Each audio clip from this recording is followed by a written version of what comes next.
tout cas, Koffi Olomide est le seul unique légende de la musique en Congo parce que Koffi Olomide est le seul musicien congolais où Ayana style n'a pas vivant, Ayana style Tchacho parce que ce dont on est le soleil est loin à la légende.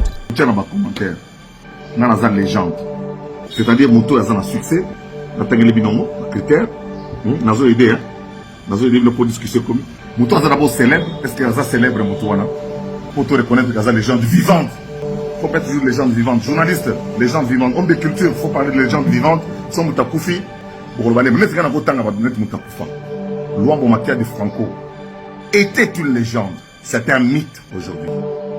Seigneur Taboulé était une légende. C'est un mythe aujourd'hui. Papa Wemba était une légende. C'est un mythe aujourd'hui. Pour les gens qui sont en vie, vous-même complétez. Suivez mon regard. Oui, celui-là aussi, c'est une légende. Koffi a bandé musique succès, fali na na botamité. Fali kutom so bandi na musique té. Zona carrière ya pamba ya Koffi Olomide. Ana carrière ya combien d'années? 48 ans. Fali son âge, eza âge nini? Eza âge mon carrière Koffi. To longwe wana, to ye, muto abimisi fali lelo na miso abatu c'est qui? C'est Koffi Olomide. Banzembo ya oyo esala succès, bavoko esala succès, oyo biso, o ngana bino toyebi.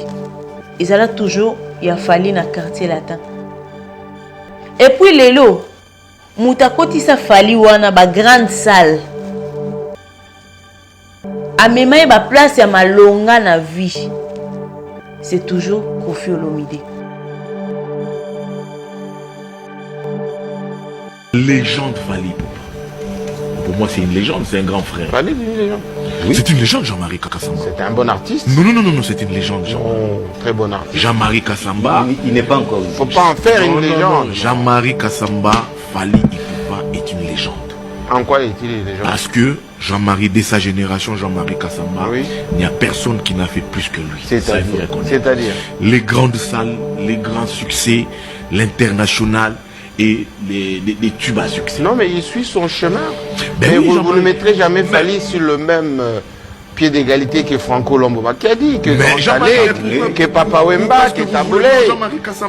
Peut-être sa génération, mais il est aujourd'hui en ballottage. Jean-Marie, vous avez dit. Elle a verni. Elle a autotune. Ouais, va porne. Elle va porne la musique. Mais autotune, on peut pas te dire déjà. Il utilise trop la machine. Il n'a rien apporté. Papa Wemba l'a dit. Asala Banzemo est temporel. Banzemo la Gino. Ça date depuis plus de 37 ans. Mais tout ça, on va s'épeler là. Motusco a coupé ça va tout ce que les gens a comme ça va les gens les gens montent à la ceinture c'est comment c'est mobile à remettre au ça va brasser batala tu vois monter à repérer ça va remonter dans la mise et prophétique c'est Koffi Olomide parce que Koffi Olomide a 2001 le bail à fanatique à deux personnes il aura fait Fally qui vont diriger la musique bah tu vas montrer le rôle à fou aujourd'hui mais là il a dit ça mais il y a un jour derrière qui en fait la rada à ce comme les gens ok en Cindy les cœurs, Cindy a joué comme les gens. Je pense que Cindy a un peu. Fally est rien. Fally, t'as Koffi a joué l'IPK solo. L'IPK Choko ya sola zei. Babongi, il est devenu ce qu'il est devenu aujourd'hui là, grâce à Koffi. Après, vous allez venir comparer la légende de Koffi Olomide et la légende de Fally. C'est très malade. C'est être vraiment malade, il banda le lotilobi. Fally a la légende plus que Koffi. Pendant que les loyo, na banzembo na ye, c'est du Koffi, c'est du Tchacho. Na maloba. Nzembo ya bibi wana nzembo prématuré ça la 6 mois. Banzembo ne ça la 6 mois. Mais Koffi Olomide a des chansons en or.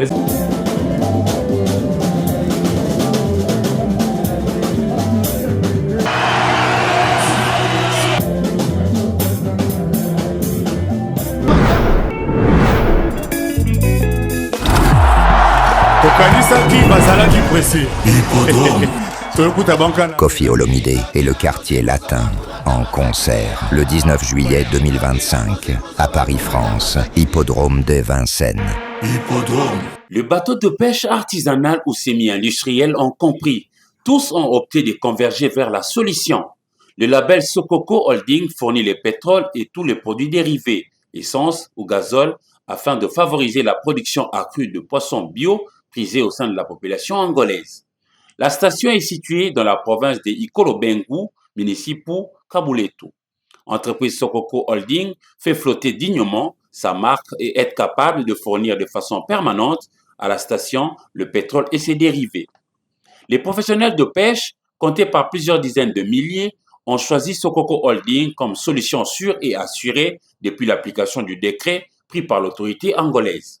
Outre cette fourniture, Sokoko Holding offre également l'occasion aux nombreux visiteurs de venir goûter aux bons poissons frais concoctés par une main habile de la cuisine africaine dans son restaurant signé du même nom, Sokoko Holding. Une fois à Luanda en Angola, ne vous éparpillez surtout pas. Une seule adresse Sokoko pour bien manger. Ici, vous avez le choix de tout un panel de mets bio dans tout type de poissons frais, salés ou autres à l'africaine. Ces bons poissons sont produits en quantité industrielle pour contenir toute la demande dans ces rayons, voire Sokoko arrive à l'exporter à d'autres coins des environs. La nourriture fait toujours bon ménage avec la boisson. Sokoko vend aussi, en gros, tout comme en détail, toutes les boissons produites localement, tout comme à l'international, avec une gamme variée de vins.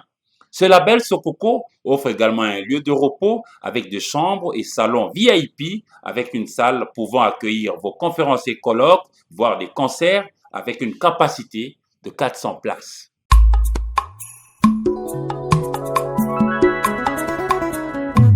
Solution nyonso ezakaka na nature.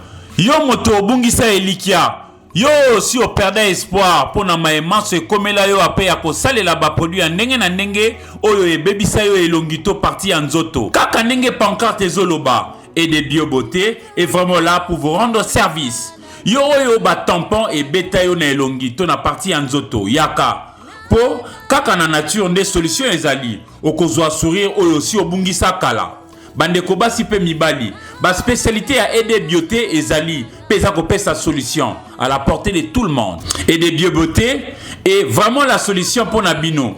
En plus, il y a coupé ça biyano na matali ba caché to ba tampon na longito na partie nzoto, ezali pe kosunga basi o bazana nduta. Solution ezali aider beauté atako utiliser kaka maema so mazali na kati ya nature. Akope sa yo solution. Adresse ezape musikate Pomme à tété, prolongement et à poids lourd.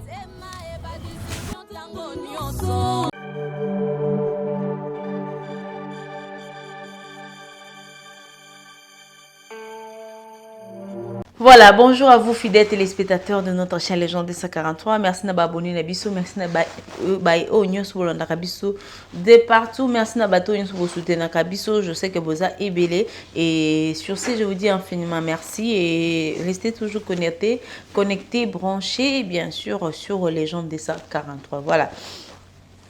Là, je suis avec Héritier Mamboueni, nous allons parler comme d'hab des actualités, mais avant tout, je salue Baton Balinga Bisso, Baonyo Soutena Kabiso, Baonyo Poussa Kabiso en fait pour que Moussala est un malamou. D'abord, là, je vois Laurent Sokoko depuis Luanda que je salue et mon vieux Jolili Atalanchari annonce. Et Mindongala, mon vieux, je te salue depuis Londres. Et vous avez tellement belé ça me le nécessaire. Mon thème est maman et Minkunku. Jean Bedel de Paris, Papa Mindele. Mon vieux, il nous a depuis Koloésie. Voilà, merci beaucoup, Nabino. Vous avez toujours pour Rolanda Abisso. Et là, je vois Madame Arlette Moundia. Voilà, depuis la Canada. Ainsi que son mari, Roger Boya, mon ami, je vous salue déjà. Donc là, je sais avec Héritier Mambouini, comme j'avais dit au début, que c'est avec lui, on va essayer de parler, de voir en fait comment faire pour tout ce qui se passe sur les réseaux sociaux. Héritier Mambouini, je te salue. Bonjour à tous les internautes de Légende 243. Bonjour à Madame Bobette Imboyo. Bonjour à Jolili Atala Tozela Kaka. Bonjour à Batutu Baotala Biso, Batoussaint Moussoum de la Belgique, Tony le Prince Diamant Kassai, Bamado Cisalpino, Bala Scotché. Antomo Konza Italie. Konza Italie. En tout cas, vous êtes belé, Papi Chamon, Bassali Service, en tout cas, c'est Mandonga na Suède. C'est Mandonga na Suède, la Suède, la Suède, William Okende, les États-Unis. Moutoulanga, Sameda Wanani, en direct de Paris, la 4 qui gagne. En tout cas, Baza Scotché, Baza l'émission, Baladi Kiala. C'est la raka, c'est la bamoni mutuna bango baza aussi. Voilà, héritier Mamboni, Boni, Marmioso, Boni, Hippodrome, Basangoza ndeni kuna. Ouais, Hippodrome de Vincennes, Namoni en tout cas, Bakofi Phil, Bakofi Et, Basindi Love, la team Mamassi. En tout cas, la Bagoloa, la Bagoloise, la Gladiator et Bawengemen, je peux pas dire Kofi Olomide. De partout, au bazar scotché, en tout cas, Baozelara le 19 juillet 2025, événement il y a siècle.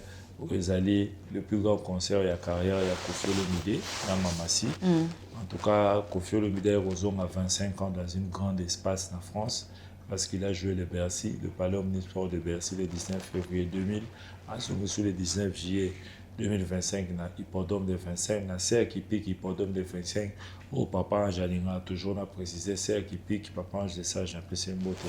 Kofi Olomide sera le premier musicien africain à jouer cette salle-là. Cette serre qui pique là, il y a hippodrome, en tout cas, Kofi Phil, Kofi Et de partout, Mado Cisalpino, Bron de Mamassi, Marie-Paul Loa, Bangalula, Bango tout, Banina Manifa, Baza, en tout cas, mobilisé, Baza Biski, Bama Sylvie Mode, Baza, mobilisé, si Basoui, Babillet, Bazo tout n'aura pour la chemise, sur les la France, Bazo Tekangoa, puis la Belgique, la Londres, partout, en tout cas, Baza a besoin. Il y a un concert, il y a le plus grand artiste de tous les temps à Congo, Kofi Olomide. Le patron, mon père, mon continent, c'est un beau pas ça. Voilà, merci héritier Mamoni déjà pour le chemise. Bah, au bani bazo chemise, vous pouvez appeler par les numéros qui sont affichés. Au bing héritier Mamoni ou encore l'autre numéro. Donc, qu'on diriger bino en fait pour avoir vos chemises. Na niveau à France, je crois il y a I Am Strong sur TikTok, Anna Moussoil. Bah, Belgique n'a habité. En tout cas, la Belgique va aussi mais par contre, contacter tout simplement Anna Moussoil. En Suisse, Bazali, Mado Cisalpino, la besoin chemise. Les gens va te belle en tout cas, la chemise, les États-Unis, il y a beaucoup de gens où la chemise. Quand on a lobby, ils peuvent en fait contacter Anna Moussoil. Sur TikTok, c'est écrit I Am Strong. Donc, vous pouvez l'appeler et vous pouvez aussi cocomeler sur TikTok. Je crois que vous aurez à parler avec elle concernant les chemises. Ici à Kinshasa, si vous avez un bandeko awa ou bien vous avez voyager, c'est aussi simple. Vous pouvez envoyer de l'argent par peut-être des numéros d'héritiers ou encore l'autre numéro. Sombeli bino chemise, allez tozu mutu, expédier les bino ou encore il y a des agences où ils ont déjà ça dans musala, to go somba to ke to tikeli bino na ba adresse oyo boko copé sa biso. Voilà, c'est un peu ça. Et à part ça, hippodrome pour préparation, nombre de billets. C'est bon, c'est bon. Bien, que Kofi Olomide, artiste planétaire, Kakate, délégation congolaise et congolais à Brazza et congolais à Kinshasa et Baroya. Quand il a joué le Bercy, il a fait 20 500 places. Et ça a plus toute l'Afrique qui était représentée et quelques Européens, des Alakaka. Kofi Olomide, un musicien, il y a continent Afrique, il y a continent Europe, il y a tous les 5 continents. L'air a été Bercy avec 20 500 personnes, état le premier africain. Il y avait plus de Congolais, Congolais, il y avait plus des Ivoiriens, les Gabonais, les Nigériens, il y avait toute la classe. En tout cas, il y a des Vincennes, il y a des Nigériens, des Gabonais, des Sierra Leonais, des Soudanais, des Tchadiens, tout Afrique de l'Est, Afrique de l'Ouest, les Gabonais, Togolais, les Centrafricains, les Ivoiriens. En tout cas, de Belém, en tout cas, mobilisé, les Sénégalais, les Maliens, en tout cas, les Belé, les Libériens, avec Georges Weah déjà, avec Samuel Eto'o, la Cameroun déjà, et puis les Belé, l'Angola, puis la bosse Laurent Sokoko, et par au son, les Belé, à Tchèpe 2000 billets pour la Kofi Phil, la Kofi Et au son batté. En tout cas, là, il concert, on est étonné dans le monde. Kofi Olomide, la fanatique, dans le monde, il y a une classe nyonso. Voilà, merci beaucoup. Déjà, je dis merci à Laurent Sokoko pour la chemise. Donc, C'est grâce à lui que... Boss, tu vois, Soronga pe na ozela. Ozela. Ozela chemise kaka. Ozela. Na ozela chemise quoi. Eh mon boni. Ma ozela ngo etalaka so alobika liloba moko makambo se vide quoi. On a eu sika hôtel émission. Mambo tenir ngwana quoi. Il a beaucoup soutenu la culture congolaise boss Laurent Sokoko. OK. Et puis abanda soutenir basan, bazoba mbongo mabwangana. Afutela quelqu'un mbongo banyo bangula diaka. Ouais ça va solo mususu on n'est pas là pour parler. Ouais, abanda le collé ma ba fali na droit chemin. Oui, ba pena paquet malonga c'était à Laurent asali mingi lokola ba mécène bazaka à l'époque le bazaka sous mingi te. En tout cas ba mécène on te remonte les bébés ba koyi. Le au moins quand même petit chico a résister quoi. Voilà, donc merci beaucoup. Mais pour parler un peu de ce qu'on va parler maintenant là, moi lobby au moins ni HM voto émission à Sali contre Koffi Olomide tu habiter vieux H so on foot so comme salarié na côté on nos alliés il y a salaire no malembe ko tika komba Koffi est-ce qu'on te paye seulement pour le nom de Koffi Olomide? Tu es assez vieux pour na ba comportement mususu ko ya na ngona ba TV. Pour moi je dirais ça. Donc mais quand un peu ko voir comment ko gagner mbongo autrement ya vie donc tika komba Koffi Olomide kimia sorti en fait médiatique. Il y a HM voto pour s'attaquer na Koffi Olomide. On ne sait pas qu'est-ce qui se passe. Est-ce que n'importe qui a un problème particulier na Koffi ou quoi? Non, il y a un problème particulier là Koffi. Et ça, ce qu'on comprend que nos fonds de commerce, c'est comme il ne travaille pas. Il n'a jamais travaillé à Paris, il n'a jamais eu de fiche de paie. Il y a des Mouyibi, on a Ouyiba. Tout on peut on a Ouyiba, Bakanga, Kango. Pas de soupemba à l'époque, ils avaient des boucs légal. Surtout la porte, ils avaient des boucs légal. Pas de boucs légal. Moi, pas de chez nous, les banales, le Roma, on a caméra comme un peu partout. Il n'y a pas vraiment de PLA, tout a déclaré inapte, il ne peut plus travailler. Il a un âge à pension. Âge à pension. À comme ce qu'on fait selon l'émission, et comme moi émission $50 à cette émission, soit avec moi 4 émissions, c'est moi 200 €, ça va quand même à moi c'est moule parce qu'il faut rappeler dans la CAF, dans la maladie, à part ça, puis la bonne ça chez mon photo, on a le pas monter. On a pu ça déjà, on a pu ça défi, on a appelé son adresse, soit appelé son adresse, avec pas on est là, on a vérifié, on a recherché ça. Ça quand on a le l'état là, la télé peut nous canner, on choisit ça, ils ont bien je suis là, ça après on sait ça. Voilà, à se dire qui est Koloba que Koffi Olomide Aboma est mené à Koffi Olomide Aboma Papa Wemba, tu éviter s'il a vraiment de preuves sur tout ce qu'il dit. Papa Wemba Koufa maman, Papa Wemba Koufa Belara non en janvier, on a problème de malaria, la grippe, bêta rien à poto, la période du car Marie Missama d'ailleurs voilà. La nouvelle mot Belara Koufa c'était faux pour Belara Mandabou. Après la Côte d'Ivoire, on pas un peu fatigué. Il ne pouvait pas aussi jouer ça. Sur les arguments respectés, ni la médecin. La Bétara conseil, on a fait moi. Le balai à Selaïbi le 24 avril, je me rappelle, 2016. On a talent en direct, on a 4h45, 4h50, on a fait ex-moro, copine de l'anniversaire, je me rappelle. On a talibé la TV. Et j'ai fait ce que j'ai vu. Et ça m'a confié le médité.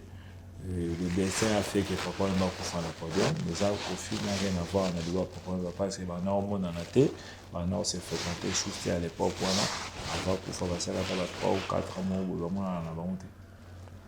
À part quand j'ai fait ça, Gomez, mais au moins, on a pas Vanda, mais là, chacun faisait ces choses, c'est un peu ça. Atika là on pour papa et maman la bandiko papa et maman la bandiko là ça va frère voilà on sait un peu famille papa et maman bon interpeller mutuala maman maison bola na mutuala parce que ça ça comme mbal na yo mutuala mieux placé au maman papa et maman Isaac Colonel Jagger il est encore vivant ils ont là sacré mapenza ils ont fait dans Gilles Massoua renforcer Gilles Massoua papa et maman fait le premier mot au fêtard là papa et maman et pas Gilles Massoua mais il peine voilà pas la voisin là tout carrément bandako fort et bango. En tout cas, fait beaucoup. Il n'y avait pas de problème. À part quand ma musique est la génération, il n'y avait pas de problème. La moitié, la mais il y a pendant qu'il a temps pour ça recherche, bien qu'un comico il est devenu déjà un vieux. Mais alors attends, ça la recherche sur la vie de Koffi Olomide ici à qui sous Kokondola pour dire que Koffi Olomide attend à la Bordeaux. Je ne sais pas. Aïdor a kenara beaucoup à l'épée, à l'Andoun, a kenara tiko vérifié dans l'université. Baïb c'est un combat Koffi Olomide ça. Attends il y a un Goda. Oh. Koffi attend il y a un marqueur, m'a dit m'a fait mon marqueur tout ça il y a un hyper non à ingénieur, battant on était à Bordeaux. Azagi n'a pas fait ça Gomez dans l'université à Bordeaux. Koffi Olomide, papa j'ai appelé c'est Mbotelaire à l'obag, l'étudiant le plus célèbre dans 57. À l'époque on a rencontré dit si Asaki à Kosaki, batu bangaba loba. Et ça te hache mon photo au hasard. Et ça pour nous cacher ma bêtise au sale. En tout cas, ceux qui sont les gens à la macolo, mais hache mon photo, ma douce c'est salpine ebi. Attends la raté, batu les princes de ma kasa ebi parce qu'il y a 5 ans il va poil. Au lieu ça la macam aussi salon macam moi on a go violer l'amboula et puis tu viens parler des choses aux autres maîtrisées. C'est-à-dire attends une année c'est un illettré. Na âge à 70 ans, mon photo ça dans à 5 mètres. Na âge des autres qui le peuvent vers la mort. Faut y below on est là au tigre la balle. Au tigre la balle. Au tigre la balle avec Michel Moussa à 70 ans. Voilà en tout cas les atterres à terre, aux ni chanteur, ni musicien, ni porte-parole. Bon, faut recruter par Fali. En tout cas, bravo coup de chapeau la Fali par me recruter la batata à 70 ans. Bah on va porte-parole à 70 ans. Mais j'ai fait fongi. Bah 48 personnes. Koffi Olomide a pissé bis dans mon corps. Na habité en tout cas mama ba chef il faut moi habiter en tout cas tout comme ça en Nzambe balage bon bogis to tiga fana parce que moi c'est ça peki ça aloba chuma kamle internet pour la pa ye chef il faut en tout cas faut tika la mama ça là tout le monde azara fuje frère mugoni ba ordonner passer parce que mutu so za frère en Christ et au matakati c'est un aventurier tout fait. Ngala mona roman ça qui comédie l'air à l'église que pas Petro na warrior si quoi le bac fallait commissaire pour mo pas le atandoki azabo mais kuna lo bien moti kuna lo bien kuna makambo ebongo ani parce que ye moko aleka pour dire que nani aleka salamo émission ebele aloba pour la makambo surtout ya sœur Eunice Manyanga wa binaka Nzembo ya danse ya Fali aleka pour dire aloba que Fali nani ndoki na danse Fali. Non, mais lelo awa et Fali en commissaire. Il n'est pas frère parce que tout le monde a frère baba passer Kali to là ça. Na leki na e. Ou azala là ça va zapper dans saiko sentir que va dégager Saint-Esprit. Il y a rien de Dieu na katanzo to il y a chef il n'est pas frère azapé homme de Dieu te azar c'est un aventurier parce que tout le monde a débat va passer débat va dire Moussa Nzambe mais il a parlé de lui-même il n'a jamais parlé de Victoria il n'a jamais parlé de Papa Wemba il n'a jamais parlé de Kofi Nebabeta na Historia qui était président il a fondé des Baba il n'a jamais parlé de Ben Yamabou il a parlé de lui-même. OK. Carlito abeta na oke jazz abeta na choc ça. Somo na Carlito alegal mo be ya Luambo be ya Lutumba be ya Benyama be ya Defa be ya des Baba ou bien Petit Prince il y a Germain Kanza be ya Juna. Il parle de lui-même. OK. C'est un peu ça. Abeta ma sonne pe au moins la soir robeta les solo et zo dégager Saint-Esprit zo sortir sagesse mo ya Salomon. Mais lui il n'est pas sage dans mon bo skizenga Jeff Mozazo zoba. Mamozolo beza terre à terre ozo confirmer les comme que babia bo selon manique wana ko misko fou bilom balé bo comme na ba fou et folle bo ça la mino et qui la manique donc babia zaka PD babia pas za guider fois en tout cas fa babia so bo za vie na pichu ndonga bo porter muto na prince pas zo sam ça tata na bino na ba prince wana bo lobela muto wana pour ko mbuso na so za manique seni yem dana maswalo kuta baba yaki mobali baba analingaki basi alingaki basi mingi pa na robota azali mobali ma chef ngala mona bongo na été PG pe na musique moke fi un beau chanteur so oza na vocal moko benzi au moins chef bo ebi depuis ba la musique ça succès bo ebi singa atika la oza azaka mona poto Koffi Olomide mbemba ba mais maiki ça bête tout un pointé aza chanteur te un danseur Koffi abimela ye babio mo bongo wana kutanjo lo bongo lelo te. Est-ce que tu as mis ça quand tu as été bon moana?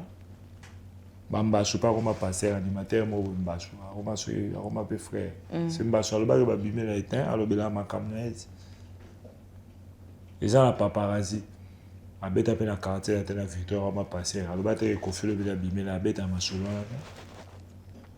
abeta masolo kaka na koma osambela na tika na musique 1.3 je fais mes trucs j'ai pris l'éternel c'est fini.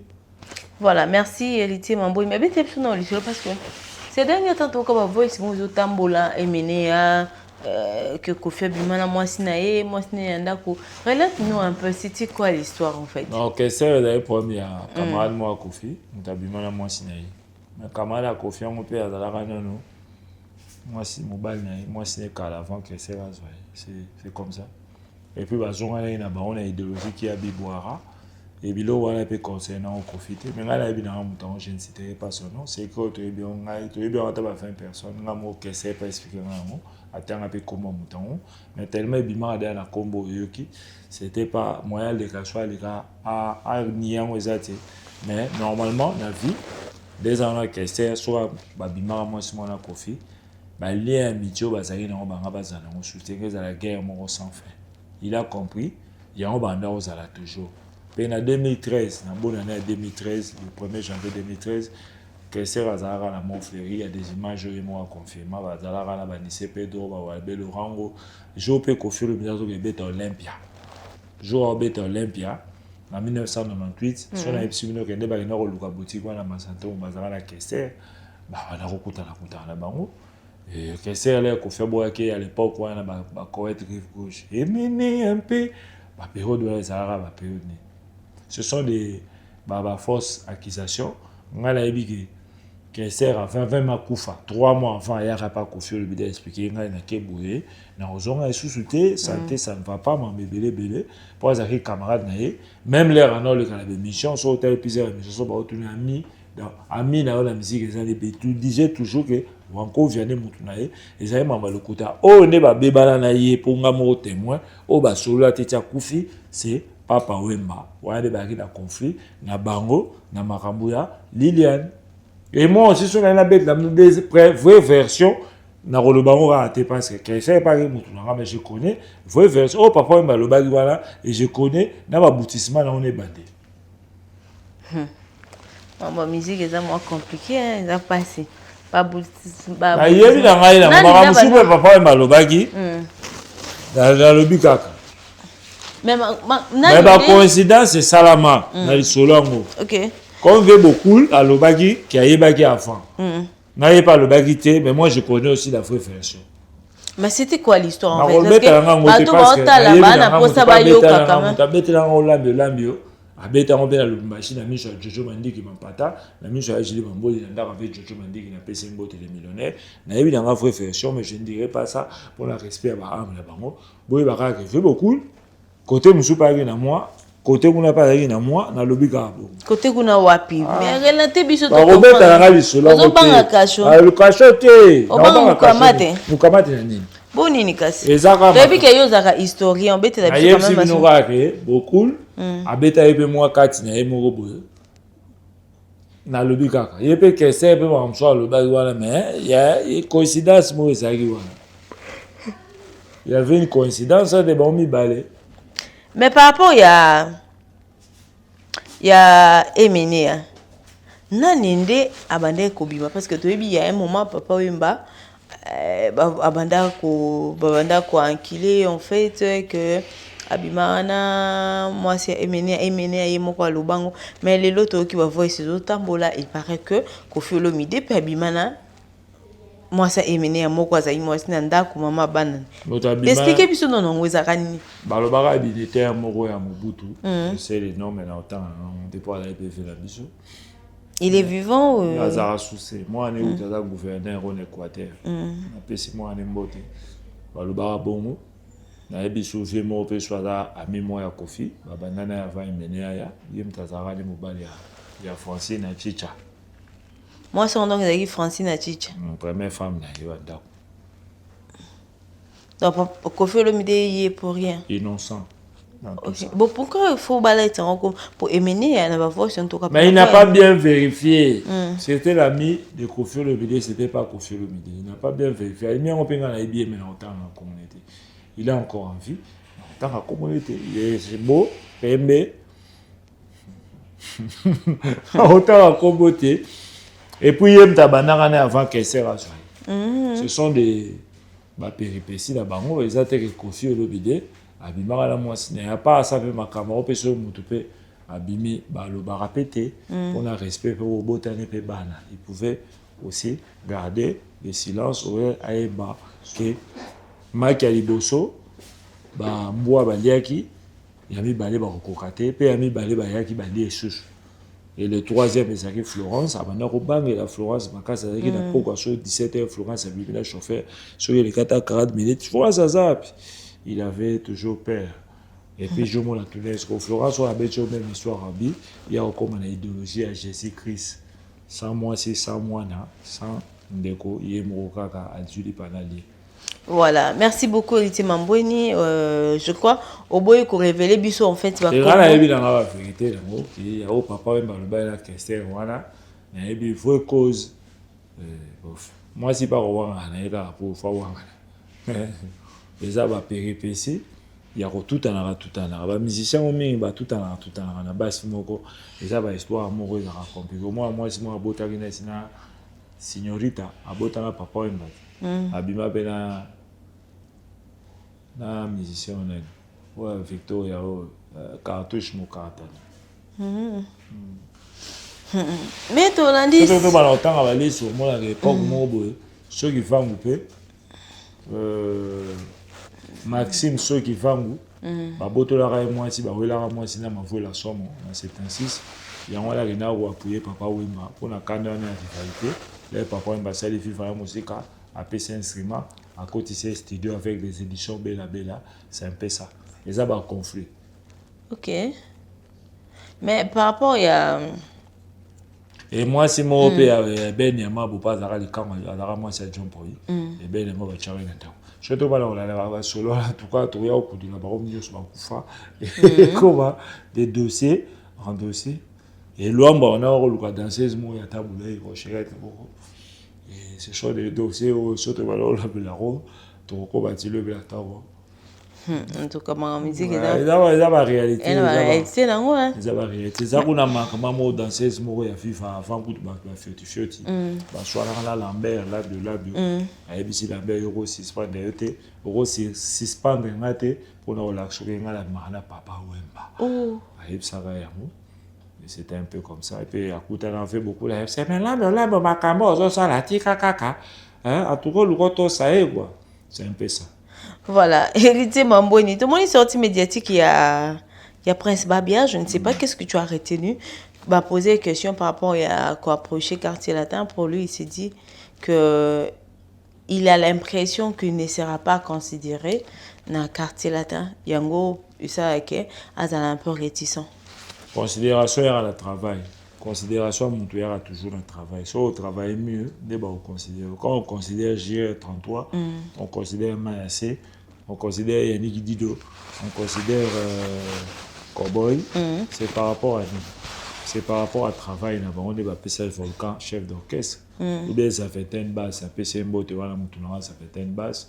Et ça par rapport à travail, on est considéré. Et ça c'est que au bêtis qu'on a été au salle preuve morotéo le bac va considérer et ça immature na kolbama bon en tout cas la TV c'est pas bon mais tout lundi pe parce que makambo yon se uta qui par rapport il y a dire Kofelo il y a réponse à Kofelo midi ou le que Prince Babia a plus maman na ye moko aza na décision sur sa vie c'est plus sa maman et puis on a remarqué que sa maman a fait une sortie médiatique aussi pour s'attaquer na Kofelo Mide que Kofelo Mide aussi a qui pareil na maman mi ba décision sur liste bata voyage pour nos ba musiciens et puis bana ben même Miss Makila donc probablement bon ba Miss va lancer ba texte à Sidat ba texte à Sida ba sambal c'était normal ko ben Makila par rapport Makila ba ke ba melango kasi on nga yeba so Makila on na to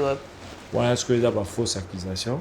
En tout cas, maman mi paie à son âme, à la mère, on n'était pas boti, maman riva, Jonico, a boti essentiel le rôle à maniquer. En tout cas, ils ont bien été la question marquante pour tout ça pour faire déjà. Maman mi, elle a contribué le rôle à une mère, la carrière, il y a moi, on a confié l'idée. c'est pas maman mi qui recrutait les musiciens.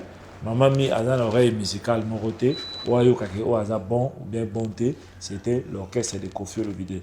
Sa maman était là pour nous soutenir Moana, œuvre Moana. Mais maman elle a soutenu œuvre Moana. Il y a Matarate, il y a Koffi Olomide Matara. Il y a Kassia Loba qui a star, à ça il sera million, à ça la boka, ça m'a Moana. Alors moi aussi on soutient pas bateau. Ce sont des faux débats. Prince Babia Foyeba, nyonso azo yemba, nyonso azo sala, bazwaka la image ya Babia ya quartier latin. Babia Ndonga, asala penzembo na album à Jolino, en tout cas ça n'a pas tenu. Abé tapé pour votre info, azara pe dans anti-choc, mais asala album pour naté, alekara na anti-choc l'air batikara na voyage ultimatum. Babia na 94 chara nzembo mais nzembo na pesa ve Amédée Ndandani, azala nchilo na quartier 4, na habité ba suka ndeni pour na mbongo ya nzembo. Azwaka ndambo ima pour nzembo neti lelo. Azala wana na njili na quartier 4, bato ba njili bayebi, Amédée Ndandani, il est encore vivant, c'est lui qui a écrit la chanson Amen de Babia Ndonga ou Ebima la magie. Ah, écoutez, Mamboini, merci beaucoup. Mais à part ça, on peut dire il y a une polémique sur les réseaux, les lots sur affaire légende, voilà. Batumususu, on a eu à suivre Jean-Marie Kassamba. Pour Naye, Fally n'est pas une légende. Et aujourd'hui, ça fait débat, ça fait parler. Nous avons vu les réactions presque partout, de gauche à droite. Kissinjora, Leki, Zakari Bababa est sorti. Donc, Moutou, à commission, on dirait, moi, Moutou, comment Luka, 4 mois, mon son, quoi. Alexis Bechi a fini Jean-Marie Kassamba. Fini Jean-Marie Kassamba, ma bé. DG à Télé 50, ma bé, comme journaliste. Et puis c'est lui le représentant, il y a un journaliste, il y a Kinshasa. Badide Shérif, Bafingi, on a montré tous ces anti-valeurs, on a babimi, tous ces bois, babimi en tout cas. Je soutiens Jean-Marie Kassamba. Ok.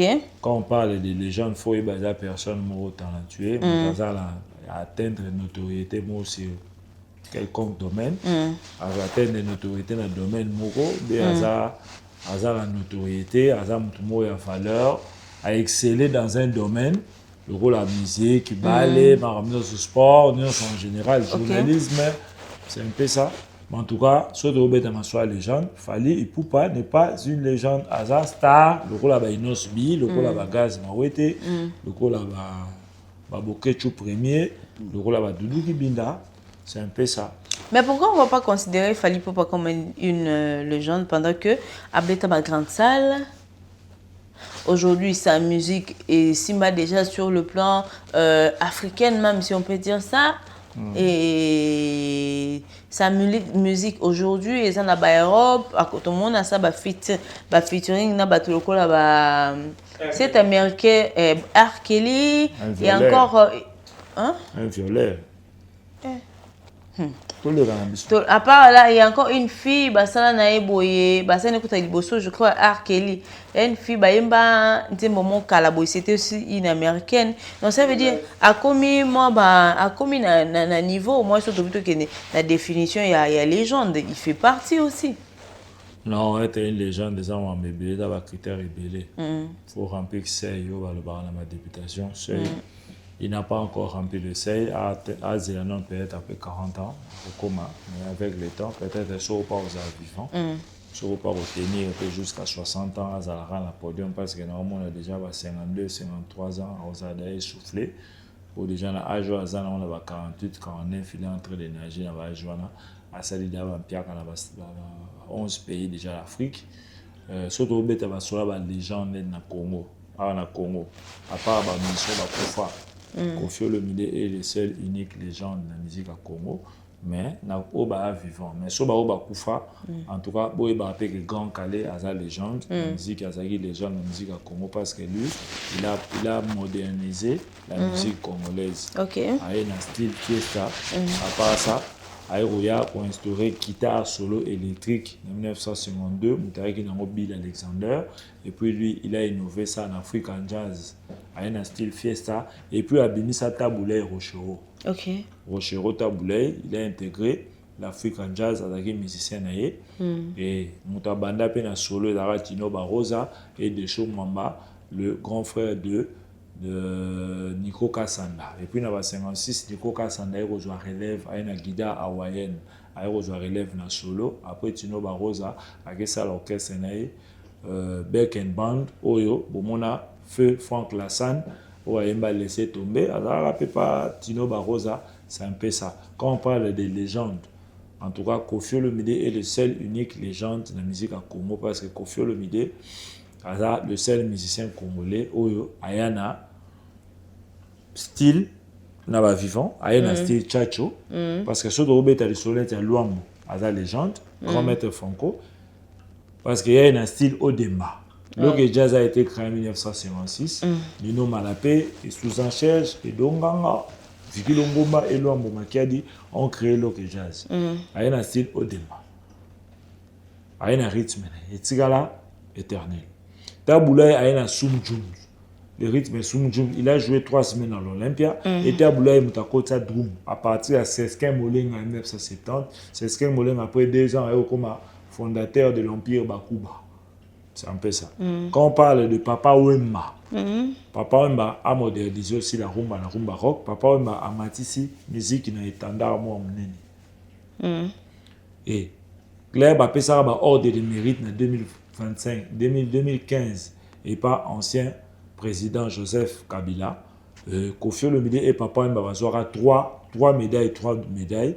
Et quand on parle de Koffi Olomide a un style tchatcho. Koffi Olomide a amené le Congolais mais les Africains dans Bercy. Il fut le premier Africain. Moto Bodotan a fallu l'accent sur ça. Qu'est-ce qu'il a apporté de nouveau? Bon, le Bayou Arena. Yo Arena, Koffi Olomide nous a montré le palais omnisport de Bercy étant le premier Africain noir à se produire dans la salle de Bercy le 19 février 2000. Koffi Olomide a le seul. Mouton Abima, les 1001 albums à écouter avant de mourir. Et ça, dictionnaire était déjà livré ça dans la musique par des experts américains. Il n'y a eu aucun Congolais dans la liste. Ni Papa Wemba, les aguis de 50 ans. Les aguis de 1955 à 2005. Les aguis 50 ans livrés. Si on a 50 ans, il y a vu combien d'artistes dans le Congo. Mais Koffi Olomide est sorti le seul Abima dans le dictionnaire. Et puis, Koffi Olomide, de 1995 à 2005, Abima, meilleur artiste de la décennie Afrique. Ils avaient 54 pays, ils avaient vote. Il y avait catégorie, il y avait plus de 300 musiciens. Il y a Afrique. Yusundo, Nakati, les Papa Wemba, les Werason, les Bameway, les Moutalika, les Bandia Roga, petits pays. Tous ces grands musiciens, ils sont les chefs relève, ils ont régné à l'époque où ils sont en Afrique. Bazaki, au même. Bazaki na kati ya compétition na Papa Wemba Baloko Kanza Koffi Olomide Werason. Koffi Olomide est sorti 10 ans meilleur musicien africain et Yaranango après 50 ans. Koffi Olomide nous a montré la salle 2 Arena. Le loba tout sur baké grand arena. Et Rezma Bounabo IP Azana le premier musicien africain Betiam Toleki. Amébiso na cercle hippique et hippodrome. Aux monde. Il a influencé peu mon bébé. Quand on parle de fashion, sur autant dit attentat. Alexandre Nité. Sur autant dit prochain attentat. À la table ne va bien on souni. Bafes c'était. Ou Alexandre à la table singulier Bafes c'était. Les baloba aigle. Naza kombe les années. En 2001 les fracata. Naza mundekali kolwe na kangana nga basoso yote. Naza kombe na lukara nga basoso yote. Qui était le véritable aigle? Koffi Olomide. En tout cas, Koffi Olomide, le seul Congolais pas joué 4 courants, même en Afrique, il est le seul à détenir le trophée. En tout cas, surtout autant l'une légende, c'est Koffi Olomide. Mais bon, et il a 26 albums, 26 albums à succès. Il a un répertoire. Même dans les Africains, il y a un album qui est Yusundu, qui est Meway, qui est Moto, je suis pas fâché, qui est Alpha Blondie.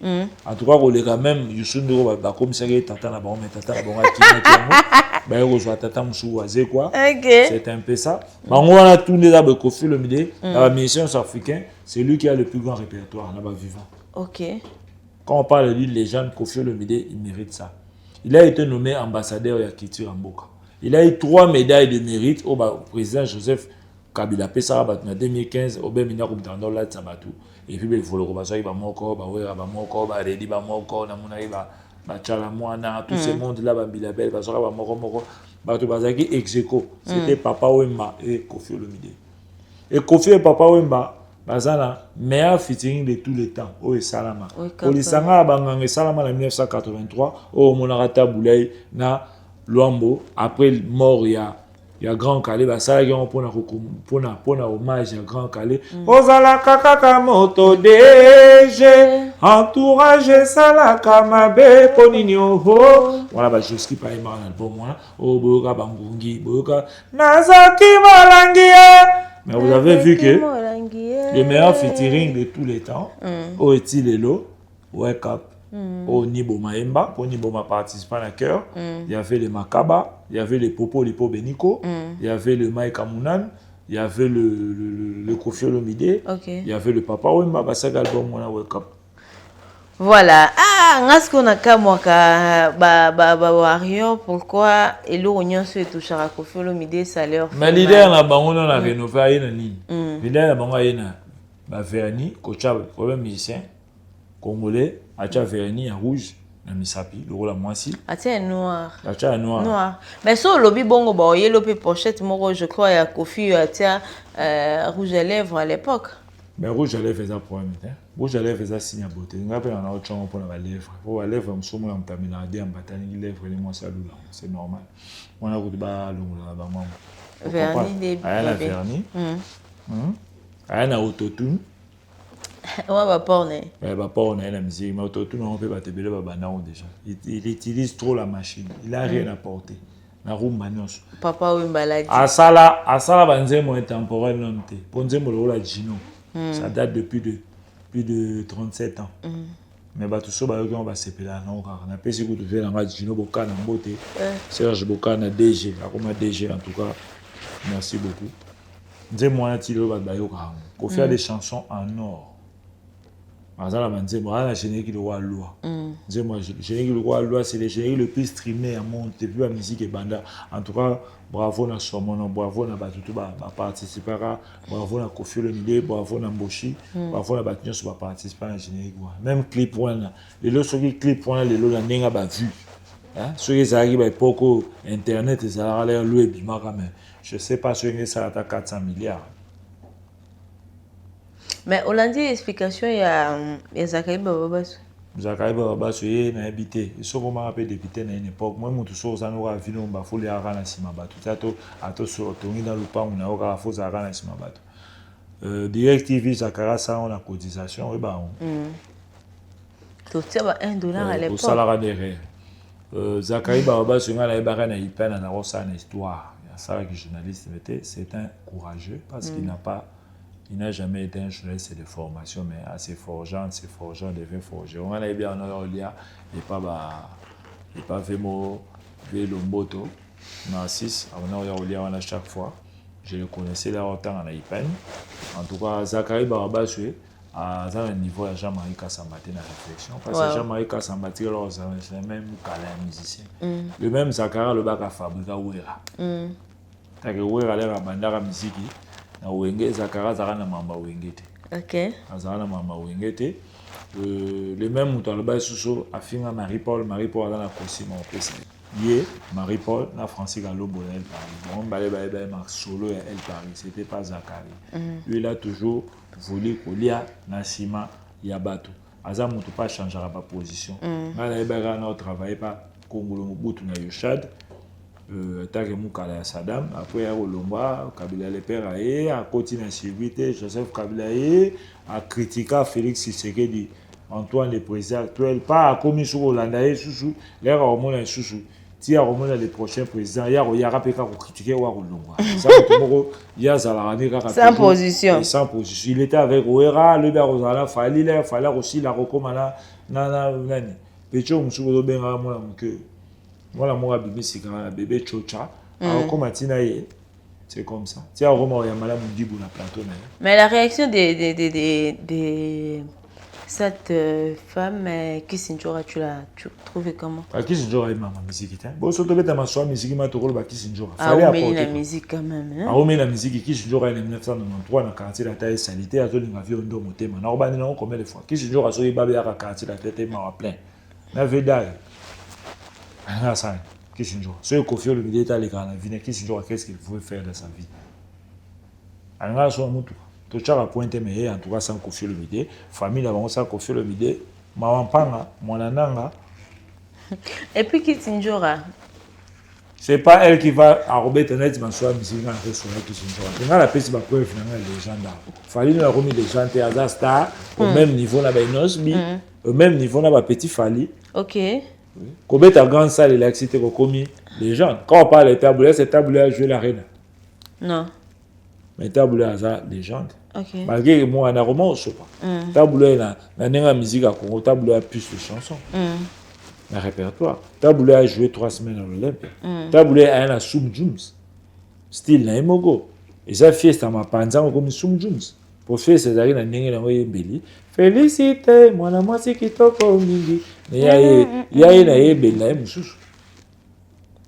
Mais attends, selon Bino, et puis grand Kala là, les gens passent grand Kala a porté musique moderne, à moderniser musique est comme une moderne, comme une guitare électrique. Oh, à jouer comme pas Belge Bill Alexander, et comme une bassiste, et comme un accompagnement, et bah chanteur, et mon chanteur.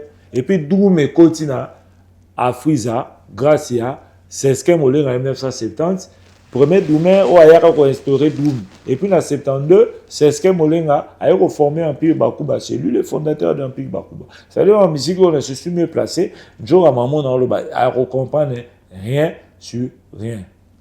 Quand on parle de Congo DRC, sauf que d'abord on va Ghana. Quand on dit un musicien, on va dire que le pays de Kofi Olomide. Autant qu'on a Atom Subumba. Est-ce que le pays de Fali Poupa? T'es un. Voilà, merci beaucoup. Et même si vous pouvez peut-être croire que Fali c'est un artiste, c'est une légende, bon, il peut être une légende, mais si vous légende il y a Kofi Olomide. Légende, oh, il peut être pas athée. Moutou quoi qu'on paie ça va tout ce qu'on légende, à comme ça va légende, et ça moutou à ça la sentir. C'est comment c'est mobile à remettre au paie ça va brasser à batala. Si vous montez ça va remonter dans la mise prophétique, c'est Kofi Olomide. Parce que Kofi Olomide a 2001, le bail a fanatique à 2 personnes. Il y aura Ferré Fallait qui vont diriger la musique. Bah tu vas montrer le rôle à fou. Aujourd'hui. Mais là il a dit ça. Mais il y a un monde derrière qui en Ferré, Ferré va à Zoko ma légende. Ok. En Cindy les cœurs, Cindy à Zoko ma légende. Parce que Cindy a un peu différent dans la chanteuse. Pour Cindy à boire un autre. Ok. Abeta appelé dans ma théologie. Aza la grande notoriété même en Afrique. Sauf que même en Afrique, partout, bah, qu'il y a un conseil, en tout cas, le président, bah, maman présidente, bah, Mbakaye, aux la population, so Mbakaye. Niveau ya star, bon, on a chanté ces actes. Ok. Na Congo, même en Afrique. Et lui, la seule, Cindy Leker, Azo comme la légende, a commis au pas à la légende. Voilà. On l'appelle Mamassi légende. Ok. Merci. Le rôle va faire parce que Kofi Olomide a vu en Ferré. Il devait le prochain. Ce qu'il fallait faire, c'est la Papa Wemba, je crois qu'il est vivant, dans comme c'est les jeunes. Mais Papa Wemba, non, il utilise la machine électrique. Voilà, merci beaucoup, Eliti Mamboni. Je crois, comme l'habitude dans cette émission, quelques dédicaces et un mot de la fin pour aujourd'hui, en fait. En tout cas, Michel Léo, bref, tu vas expliquer qu'est-ce qui signifie être une légende. Fallait pour pas oui, à la star, Kobeta Salamouné, l'électricité comme une légende. Parce que ce de parce qu'il y a grand Calais, Beta Salamouné, mais grand Calais, commémoration moi en Grand Calais en 1983 avec l'Africa Jazz. Grand Calais, chaque année, commémora mort on a Cuba, Beta musique na. So que na Cuba, on féliciter, para fifio oh biu Kelly et Beta bolinga Kelly bon consommer God intemporel tilelo et zo Beta God intemporel et Kofi Olomide en tout cas tu vas au terre au bimsa banzembo boter au sala ba développement so nini ba peso temps na ngulolo ko mon 5 ans là vous avez la section senga etante mikolo ezaka ata okenga na kolate mobala kabarate sur akei ah kolate tout en tout cas challenge sur na TikTok même na bar même na poto en tout cas Footadrome il y a un te kangi plus de 5 millions de vues en tout cas Koffi Olomide mtazana makamikolo to bomi mwanze mwane yaki to ba écraser comme le roi banyatara et secte papa j'ai mamna. Voilà, merci beaucoup Héritier Mambweni, mais pour finir à ce qui concerne la légende ouais to na zongelo ka sopesa mbote pona ko désannoncer pe émission directement et à ce qui concerne être une légende bandeko nanga tozala ramité à mabete parce que tom suboina na bino mutu yango bobo et peut-être que la vérité total pena boy totie Koffi totie Fally bozala ramité à malamuko hein bozala d'abord par rapport à génération Koffi a bandi musique succès Fally na na botamité Fally kutom so bandi na musique té zona carrière ya pamba ya Koffi Olomide ana carrière ya combien d'années 48 ans. Fally son âge et ça âge ni âge mon na carrière Koffi to longwe wana to ye muto abimisi Fally lelo na miso abatu c'est qui c'est Koffi Olomide banzembo ya oyo esala succès bavoko esala succès oyo biso o ngana bino to yebi ezala toujours ya Fally na quartier latin et puis lelo muta kotisa Fally wana ba grande salle amema ba place ya malonga na vie c'est toujours Koffi Olomide. Et puis Moutou a influencé, ça fait presque ça va faire bientôt la 20 ans que Fally a une carrière solo. Sa musique est influencée par Koffi Olomide. Son accoutrement, son style vestimentaire, c'est toujours Koffi Olomide.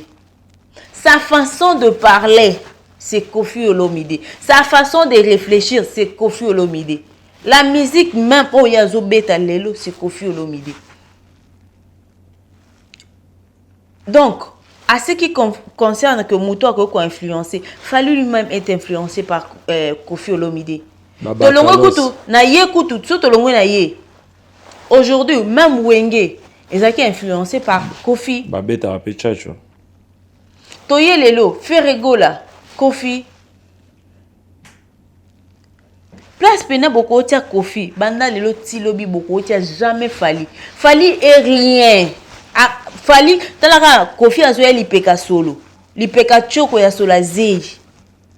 Babongi il est devenu ce qu'il est devenu aujourd'hui là grâce à Koffi. Après vous allez venir comparer la légende de Koffi Olomide et la légende de Fally. C'est très malade. C'est être vraiment malade, Banda Lelo Tilobi. C'est une histoire à dormir debout. Koffi Olomide a influencé même le jeune. Donc, Koffi Olomide a influencé de génération en génération. Oh, Fally Lelo Azokorarosa Lati. Lelo Fally et Koffi Olomide, grâce à lui, nous avons Batuloko la Sam Chintu. Grâce à lui, nous avons des gens comme de Fally. Grâce à lui, nous avons des gens comme Soleil Wanga, Suzuki.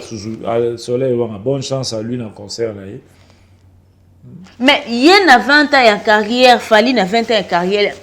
Après, c'est ce que nous avons lui-même faire souper Fally, on a 7 ans à Pamba qu'il a eu à faire dans le quartier latin. Il a beaucoup bénéficié. Bavoko, Banzembo a succès. Mais il y a un quartier orchestre, Abimisi na 20 ans de carrière bientôt là.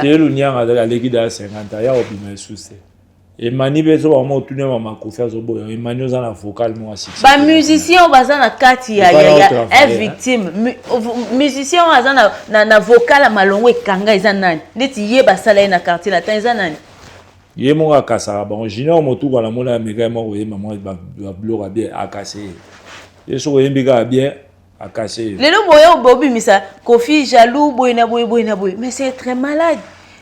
Koffi va jalouser une personne, un individu comme Fally, parce qu'il fallait à quoi? Qu'est-ce qu'il fallait apporter dans notre musique? Qu'est-ce qu'il fallait à faire? Pour nanda kwa sombi ya lobby Koffi wana osumba banda.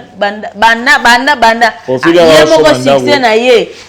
ndako ya mon fleur eza mukolo ya succès afali Kofi Olomide wana oso mandat on a 85 86 pero dans un peu papa na bino pas so minda ça veut dire que bazaki niveau mon père là mais Kofi Olomide quand même donc boya ka obetela bato te ba makambo boye ezanga mutuna makolo Kofi fali est rien fali pena aza pena c'est ali papa il y a la mona makolo il faut comprendre azana on a c'est fali c'est le rota fallait azer le côté bandale le team mukolo mukile kokufa devant Kofi c'est de temps après 10 grands chanteurs à quartier la terre aux gens de la liste à monter so peut-être toro chao on a repêchage ya ba danser de toro chao deuxième surtout check bourron pe la premier le bourron quoi zaper na ba chanteur jusqu'aux ans la danse na deuxième pété toro chao deuxième coup ça troisième yo na coup ça sko bowe la danse fali yo balongola balongola yo ba pesa plutôt elenge côté parfait balongola so alipeka o ta na ribina nkoi et pas Kofi wana so alipeka no ya normal o sangisi na so la choko o za ko binza so ko linga ya bien la vie na oniki menga ko bana olinga bashi babulaka lero ko zo moi ça normal niki menga ozwa na poto c'est grâce à Cartier Latin bato bolobela fali boza penza bato mituna bino je crois ça ne fonctionne pas bien. Bapé si bino mot d'ordre. Bobandi finga Jamaïca ça. Bon finga Jamaïca ça. Jamaïca ça c'est un intello. Jamaïca ça m'a l'air que poto Zakaria kete. Zakaria que poto na 98 awa. Bino moko na pena botali rien que carrière ya pamba ya Kofi Olomide. Ezana no presque na âge ya muto bino bozolo bela fali. Déjà presque déjà âge mort Kofi Olomide a commencé la musique en 1977 fallait appeler moi la 77 ça veut dire que Kofi Olomide aza tata a faire pour faire na fali bazaba na ye na ndenge ya âge et puis surtout longo na ndenge ya carrière muto akotisa parti na en tout a influencer a même musique na biso likolo donc au-delà de nos frontières. Aïna luxe la musique aïna luxe mutabandi opé lelo surtout bien même lelo oyo idée resomba mituka Kofi aïna mutuka na avion fali aïna mutuka na avion aïna mutuka munene na 94 jeep na patrol et yara l'avion aïna la V12 en 96 et V12 on appelle quand aïna Benz ya liboso hein Mercedes c'est compresseur à la moment de beaucoup de talent et ça là bino yo comme ça mais c'est petit manda obuto ebisa non aux Alex Makas mara on a deux personnes qui ça ils a rappelé ya ba Koko Madimba la ba Gigi Madimba vieux Madimba ça rappelle de notaire d'empire diamantaire boyebi à l'époque voilà Kofi Olomide tout le monde a ramé ba musicien mususu ba ça ba succès maja chez bango ozomo la mususu to souhaiter pe volocopé na PC joyeux anniversaire à Voloko à Coxy 71 ans et Voloko là il est oui le shérif de Dallas les lo 71 ans joyeux anniversaire. Kofi Olomide a la luxe na musique à Congo. A europé sa goût. Fali lelo. Un musicien pour vivre bien. Ala kisi biso ndaku. Ndaku ana la kisi. Yaza mwana ya bandal. Aki osomba ndaku ape na ma campagne. Po alandi nani? Donc nyoso ya via surtout aujourd'hui entourage même ya Fali. C'est Kofi. Et lui va dire t'as un chauffeur à faire. Donc même au moins Lelo Kofi sont influencé Fali à 98%. Toro le même à 100% parce que Fali n'a rien créé dans la musique na biso. Fallait il biso l'autre. Il a style moro Toro ndimae. Ça ni na sanksi ba ma finga e belé ariketa e belé. Yango de style ya ina ta ko wengango ezaki bongote. Là c'est vrai. Il y a plus de 20 personnes. Maintenant, ils inondé la TV des Antilles. Bafinga pour na repris sa gloire. Bah il y aurait même que fallait à l'équipe de Wendoti bébé Chanda. Il fallait pour par hasard ba Eve le grand calé, le Taboulay, le Luambo, lui il a remixé Luambo Makiadi, il a remixé Madilou, il a remixé Kofi Olomide, on va remixer. Ça le degré. Bini moyo lo ba fallait hasard les gens plus que Kofi. Pendant que les loyaux, na banzembo na ye, c'est du Kofi, c'est du tchatcho. C'est le roi Bakalos, na maloba. Nzembo ya bibi wala nzembo prématuré, ça la 6 mois. Banzembo ne ça la 6 mois. Mais Kofi Olomide a des chansons en or. Et ça la petit mot de mélodie, tout ça dans la 15 ans. Moi dans la 15 ans, mais sur la raison moi là on est belo classe tendresse, on est belo Gino, on est belo Arike, on est belo Mbabula moi à 15 ans, à cette époque où on était avec la musique à Kofi. So c'est dans l'équipe de musicien ça comme abi na moi là papa à l'équipe bango. Eh. T'as la Fali. Silema, côté légende. Kofi a mis benga légende. Et puis on a adopté ça, on a accepté parce que on voit ce qu'il est, ce qu'il a influencé, ce qu'il a amené dans le monde musical africain congolais. Kofi a courant la mise à Michael Jackson, son mondial, on a 9 lèvres ça. Donc yo ozana ka vu, ozapena mukala ya vie à Kofi banda lelo ti lobi fali. Kofi ba benga ye légende. Yo po komi benga légende. Lelo fali ba benga lelo Kofi abizo mi benga God. Presque soto zongi. Fali ba komo benga God awa soki na 2025 au kaka. Mais zonga na ba publication ya Kofi ya kala 2021. Au mona abandon surtout na Facebook alors qu'on a toujours God zikolo. Ya bino et nyoso Kofi asalaka. Yango ka fali à ça. Mais quand on parle de légende, les Zara Kofi Olomide, bah ça bouger à ça légende était, il faut le regarder légende était. Hein? Rédi à ça légende était, bah ça star. Combien un grand ça il a excité que ça la notoriété comme une légende. Oui. Ouais, ça légende. Ah ça des icônes de musique congolaise, ça star nene, mais légende dans le comité. Quand on parle de légende, c'est Kofi Olomide, un point, un trait. J'ai bien bien. Bah, commissaire ambassadeur, il y a un fait la trop, assis sur l'homme à et il y a un déplacé. Pour la raison à la dossier, il y a J.B. Piana, en bête le dimanche dans l'atmosphère, à journée le via dimanche. Il n'y aura plus de dates cette année. Moukoulou, et ça, année blanche, il n'y aura pas de dates. Celui à Kossi, celui à Mangana, il faut l'amener porte-parole au Loba. Celui à la Kossi, JB n'a pas de problème.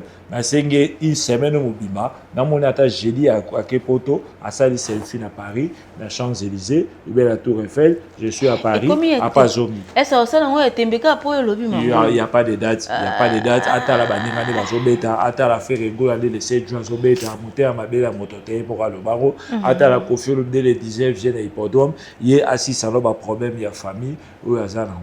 C'est un peu ça. On est là. Non, si son maël était, il y a. Quand il y a un musicien, il y a un seul God intemporel qui est Kofi Olomide. Il y a 10 ans passés. Il n'y a pas de chansons anthologiques. Des chansons où les ragas de la période où on les a le rôle qui est mort, ils arrêtent, qui est période un peu beaucoup.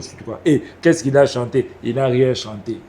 Et même Zachary lui-même, Mouto Akoumisa Abino, il a accepté que même l'autre là aussi est une légende. Hein? Légende vraiment avec grand L. Il y a bien sur la légende. Légende de elle a mouki. C'est ça la légende. Babilo va l'occulter. Comment légende européenne en haut, comment légende il y a la bandale, il y a makelele, ils ont bien légende des arrêts Maradona des Carpal, ils ont Maradona amour ils ont bien Adji. Ils ont sur Maradona. Et puis le genre de Kofi, il a influencé à ce qui concerne la musique et son style vestimentaire, sa façon de vivre, sa façon de composer, un mot français, Madame le roi Basso, Madame le roi l'exil, il y a l'écriture française, mais il est mort à chant et il y a échangé qui na texte pour le ministère de Soubanori mais il y a un style tchatcho. Un style tchatcho, ceux qui tchatcho des sorciers, ceux qui Madame le roi VIP, Madame le roi mannequin, Madame le roi coucou au moment où il bête voilà et ça il est différent là zaïko il est différent là na ok jazz il est différent là afriza ya taboulay il est différent là viva la musique il a imposé un style yanga salongo chacho po ekola ondima moto tangwaza envie sala mpe ozwa au lieu de il a un style différent. Fali a influencé la jeunesse congolaise. Il a influencé la jeunesse congolaise dans des fois. Voilà. C'est ça qu'il a influencé. Là, c'est vrai. Le Tumba, il a influencé. On a pena Fali. Tu as influencé sur ça. Simon Templar ou Afina, des fois. Ah, baby Sima Mibali. Et Belé, baby Nassimana, en tout cas, il fait le jeu, c'est là. Bisous, bye.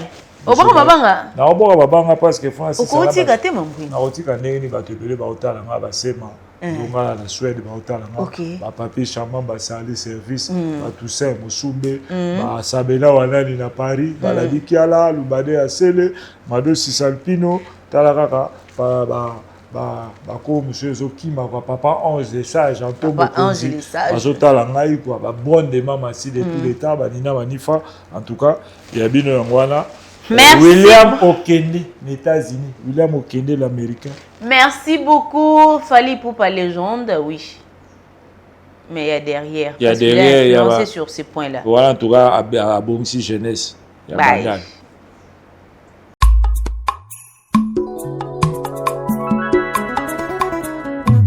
Solution nyonso eza kaka na nature. Yo moto obungisa elikia. Yo si o perdre espoir pour na maemanso ekomela yo ape ya kosalela ba produit ya ndenge na ndenge oyo ebebisa yo elongito parti ya nzoto. Kaka ndenge pancarte ezoloba et de biobeauté est vraiment là pour vous rendre service. Yo oyo ba tampon et beta yo na elongito na parti ya nzoto. Yaka po kaka na nature nde solution ezali. Okozwa sourire oyo si obungisa kala. Bandeko basi pe mibali, ba spécialité à aider beauté ezali, pesa ko sa solution à la portée de tout le monde. Aider beauté est vraiment la solution pour Nabino. En plus, il y a coupé ça biyano na matali ba caché to ba tampon na longité na partie en nzoto, ezali pe kosunga basi o bazana nduta. Solution ezali aider beauté atako utiliser kaka maema so mazali na kati ya nature. Akope sa yo solution. Adresse ezape musikate. Pomme à tété, prolongement et à poids lourd.